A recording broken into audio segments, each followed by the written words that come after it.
Okay, yeah, good day everyone. So welcome back again for another round of review.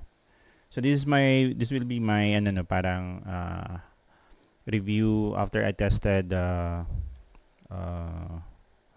the 361 degrees flame 4 mix. So this is not the ano no, yung this is still the latest one. Pero ito yung parang sinasabi nila, this is more on the training trainer shoes siya. Trainer shoes.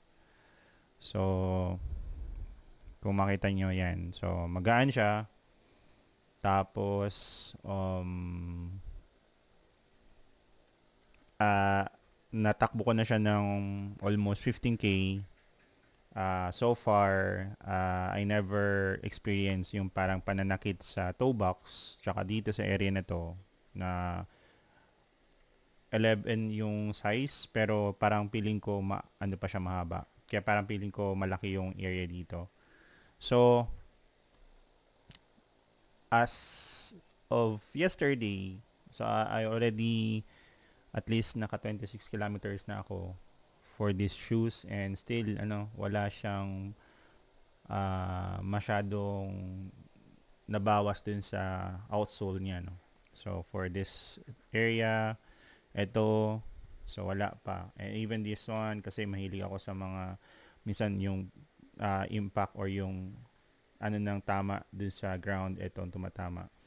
Tsaka since mabigat-bigat ako, yun nga, so tinitingnan ko talaga kung kumusta yung durability ng sapatos. I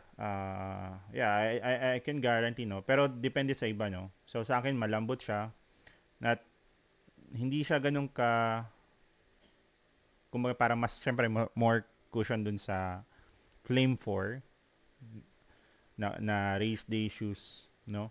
And pag tiningnan niyo itong sapatos na, it's heavier than the other one kasi ito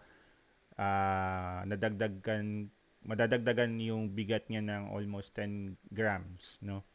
Kasi nasa 250 yung kasing isa na Flame 4. So yung Flame 4 mix is 250 plus or 250. Yung Flame 4, that's 240. 239 to 240 nagpapalo, no. With my size, no, 11. So check nyo na lang kung sa tingin nyo mas magaan yung sa inyo or mabigat. Pero so far yan. So dumaan rin siya sa init ng panahon at sa ulan. And yung 15K ko na run, the entire time umuulan siya. So hindi siya ganun parang nabasa yung loob because of this thickness nito. Pangalawa yung dito niya. Di mo mararamdaman. But kung bumigat, pero parang hindi ko naman naramdaman yun. And yet hindi ako nagkaroon ng problem na para nagkaroon ng mga blister. Pero ano pa lang kasi 15K lang siya.